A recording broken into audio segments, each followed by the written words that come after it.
대통령이 스스로 물러나는 것보다 탄핵을 선택했다라는 내용인데 어떤 속내, 어떤 계산이 깔려 있을지도 궁금합니다. 함께 보시죠. 자, 헌재에서 대통령이 다퉈보겠다는 겁니다. 법적인 쟁점을 다퉈보겠다는 건데 승산이 있다라고 판단한 걸까요?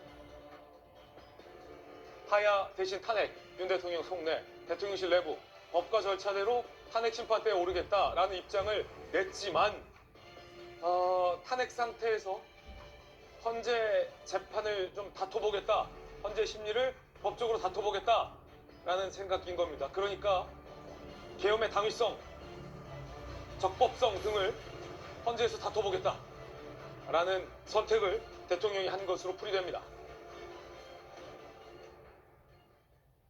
그렇게 된다면 대통령이 비상계엄을 선포했을 때, 포고했을 때 그때의 이 대한민국 정국이 과연 계엄을 선포할 만한 상황인지 여부에 대한 헌재의 법적 판단도 대통령을 다퉈보겠다라는 뜻으로 풀이됩니다. 자, 그런데 이 당이 선택하고 고려하고 있는 건 잠시 후에 이야기하겠습니다만 질서 있는 퇴진입니다. 탄핵이 아니라. 그런데 대통령은 앞서 당에게 임기를 포함한 전국 안정 방안을 일임하겠다라고 밝혔었습니다. 들어보시죠. 저는 이번 계엄 선포와 관련하여 법적, 정치적 책임 문제를 회피하지 않겠습니다. 국민 여러분, 저의 임기를 포함하여 앞으로의 전국 안정 방안은 우리 당에 일임하겠습니다. 향후 국정 운영은 우리 당과 정부가 함께 책임지고 해 나가겠습니다. 자, 임기 포함한 당의 국정 운영 방안도 당에 이름하겠다라고 했지만 결과적으로 대통령도 좀 고민이 있었을 것 같습니다. 정혁진 변호사님, 탄핵에 임하겠다. 자신 하야보다는 지금 당에서 논의 중인 여러 스스로 물러나는 일정과 방안보다는 탄핵이 소추된다면 헌재에 나가서 왜 계엄을 선포했는지 그때 상황이 어떤 적법성 등을 좀 다퉈보겠다. 대통령 왜 이런 판단을 했을까요?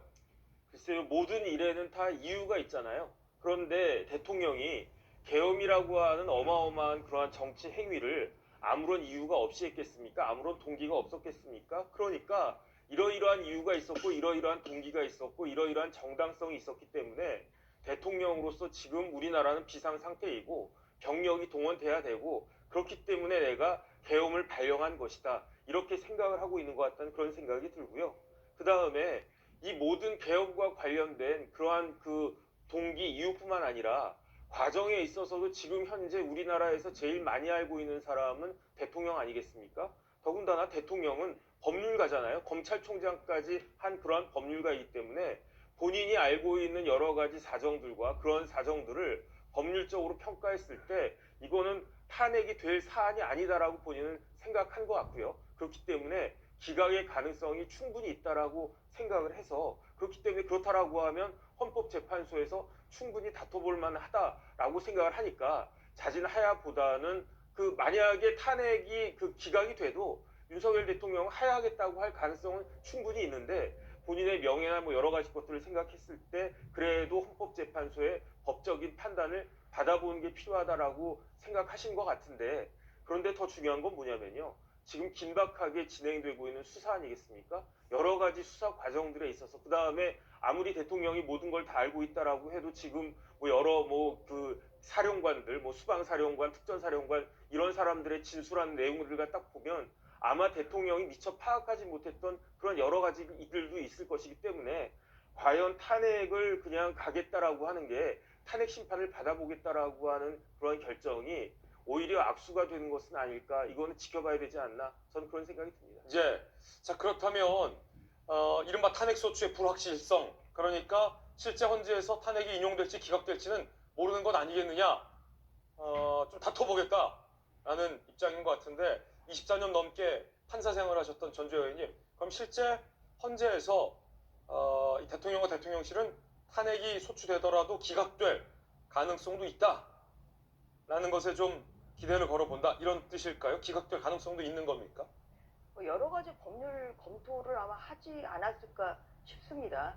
그런데 내밀한 것은 이제 알기는 어렵습니다만 그런데 자진 사퇴라는 거는 이제 바로 임기를 좀 마치는 것인데 이제 탄핵 소추를 받아서 헌재에서 또 심판을 하게 되면 그거는 법적 판단을 받게 되는 거 아니겠습니까? 그래서 대통령으로서는 법률의 판단, 법의 판단을 받아보겠다 이런 생각이 좀 더 강하신 것 같습니다. 네. 근데 한편으로는 지난 토요일에 임기를 비롯한 이제 전국 안정을 당에 지금 일임하겠다 이렇게 좀 이야기를 하셨는데 지금 또 나오는 얘기는 또 당에 일임하고 있어서 전국 안정 TF에서 좀 질서 있는 퇴진 방안을 지금 강구하고 있고 그와 관련해서 어제 국민의힘에서 의총이 열렸습니다만 또 오늘 이렇게 탄핵 절차를 밟겠다고 좀 함으로써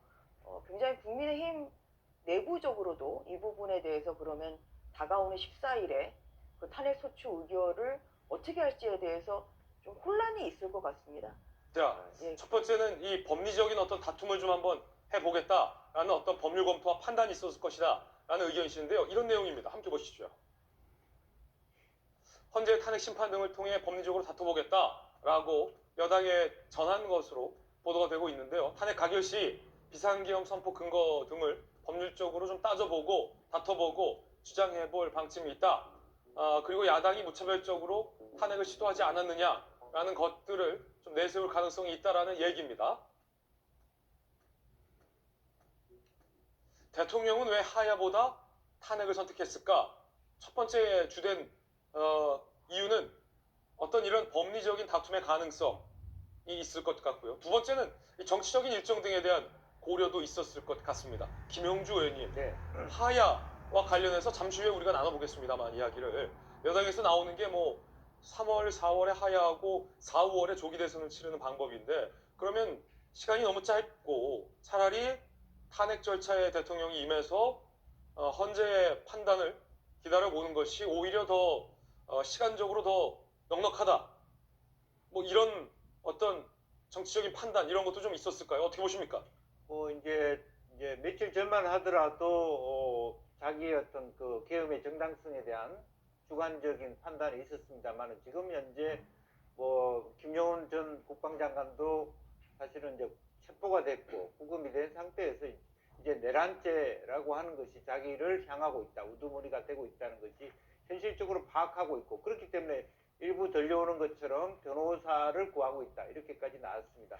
실제적으로 뭐 탄핵이 되는 것과 자진하야하는 것은 많은 차이가 있죠. 탄핵이 되면 여러 가지 대통령의 예우나 보좌진이나 다 모든 게 박탈이 됩니다. 그러나 지금 현재 하야를 하더라도 금고형 이상을 받을 경우는 똑같이 박탈이 되거든요. 그러면 어느 것이 더 사실은 다음 대선을 길게 할 거냐라는 셈법으로 갈 수밖에 없다. 네. 그러니까 이제 그런 측면에서 결국에는 그 자진 하야를 했을 경우에는 그렇다고 하야 자체를 1년 뒤에 한다라는 것도 말이 안 되거든요.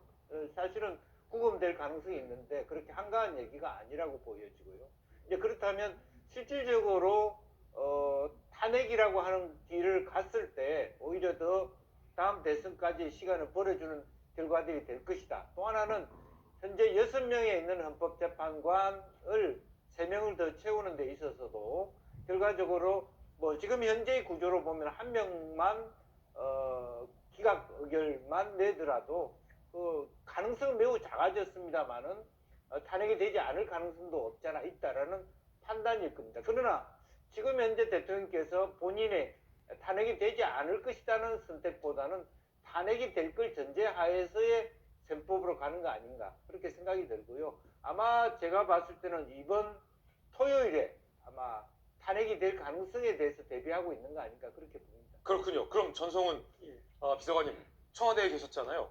궁금한 게 임기를 포함한 국정 운영을 당에 일임하겠다라고 대통령이 입장을 밝혔는데 지금 당에서는 탄핵은 아니다라는 게 당론이잖아요. 당이 대통령에게 탄핵이 아니라 언제 자진하야를 해주십시오라고 요청을 한다면 대통령의 생각은 자진하야할 뜻이 없다는 건데 그럼 어떻게 되는 겁니까?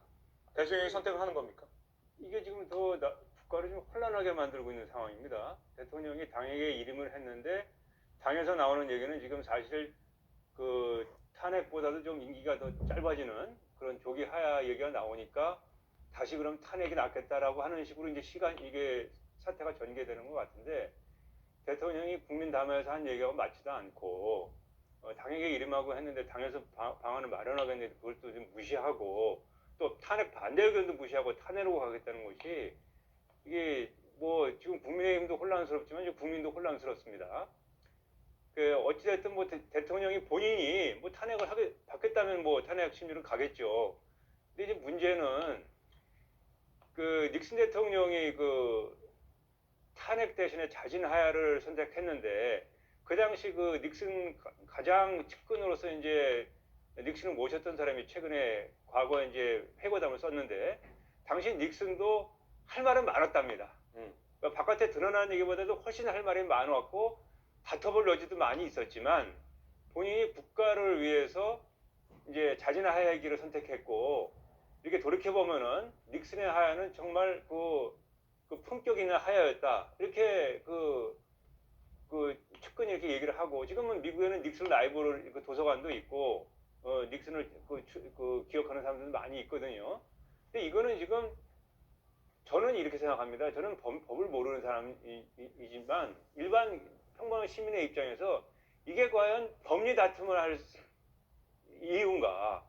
지금 대통령은 국민의 신뢰를 다 잃었는데 지금 대통령이 해야 할 마지막 일은 자기의 처신과 관련해서 국가의 혼란을 가장 막을 수 있고 짧게 만들 수 있는 길을 선택하는 게 대통령이 국가를 위해서 해야 할 마지막 일인데 이거를 법리적으로 계산해서 어떻게 좀 다퉈보겠다는 것 자체가 저는 적절하지 않다고 생각합니다. 만약에 좀 억울한 점이 있더라도 시간이 지나면 역사가 다 밝혀지게 되거든요. 내가 지금 국가를 위해서 좀 손해를 감수할 수도 있다라는 자세를 국민들한테 보여주는 게 지금 중요한 거지.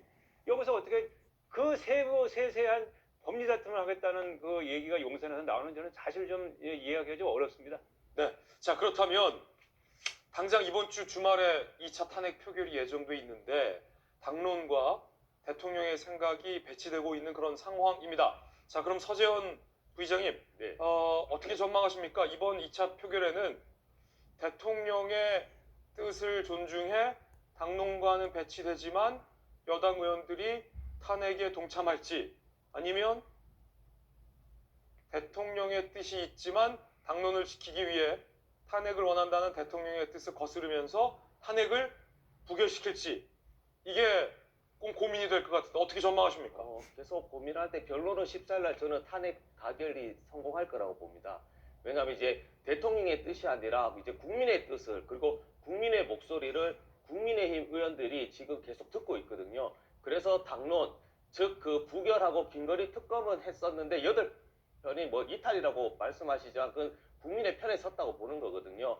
그런데 이런 그 긴거리 여사의 특검을 살리고 그리고 나서 퇴장해 버렸습니다. 그리고 나서 국민들이 분노한 것이거든요. 최소한 당론이라고 부결이라고 하면 부결을 투표를 해야 되는데 그걸 비겁하게 도망간 겁니다. 그렇기 때문에 지금 국민의힘 개별 의원들께서 투표장에 가서 투표하겠다는 것이거든요. 그러나 일부에서는 부결할 수도 있습니다. 그럼 저는 양심에 맡겨서 탄핵이 안 좋다고 판단을 부결할 수는 있는데 국민의힘에서는 당연히 국민의 목소리를 반영을 하게 되면 8표 이상 이태표 나올 것이다. 8표 이상이 나오겠죠. 알겠습니다. 왜냐하면 네. 그것이 국민들이 원하는 것이기 때문입니다. 이번에 탄핵이 가결될 것이다라고 네. 전망을 하고 계시는군요.